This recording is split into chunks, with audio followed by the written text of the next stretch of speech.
Réunis ici devant la devanture de leur ancien employeur Royal Coast, ces compatriotes réclament le paiement de leurs droits, c'est-à-dire les salaires, les soldes de tout compte et les arriérés, après la rupture de leur contrat avec l'entreprise depuis près de 6 mois. Depuis la rupture du contrat qui nous liait à notre ancien employeur, en date du 30 avril 2024, il nous a été délivré des lettres de fin de contrat, des certificats de travail, des bulletins de salaire, sans qu'aucun franc ne nous ait été versé depuis près de 6 mois.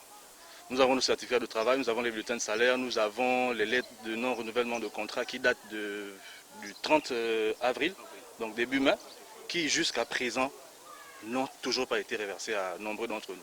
Si ces compatriotes n'en sont pas encore là, l'impact de cette situation est tout de même palpable dans leur quotidien. Nous voulons aussi dénoncer le problème de la CNSS. Notre CNSS n'est pas versé depuis pratiquement 1 an que nous travaillons au sein des Royal Coast. Nous sommes rendus à la CNSS à Libreville. Nous sommes allés chercher nos états de salaire. On nous a fait savoir que ça fait plus d'1 an que Royal Coast ne nous a pas versé nos états de salaire. Nous sommes des pères de famille. Demain, nous irons en retraite. Qu'est-ce qui nous attend si nous n'avons pas de retraite favorable par rapport à notre vie et notre avenir?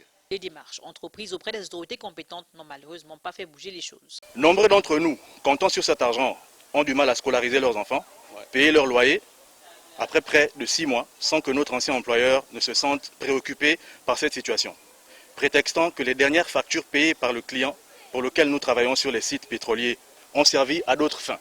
Nous avons entrepris des démarches auprès de l'inspection du travail.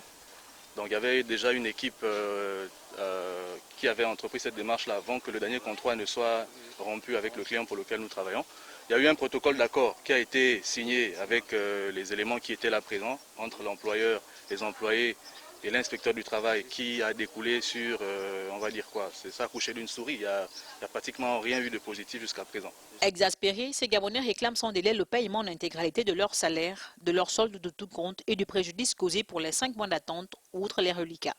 La tentative d'approche de la direction générale s'est soldée par un refus de celle-ci de s'exprimer. En effet, la DGA, pourtant premier responsable actuel de l'entreprise qui fonctionne normalement malgré l'absence du directeur général qui serait encore en détention à la suite de l'affaire Esther Miracle, a indiqué n'être pas habilité à se prononcer sur la question.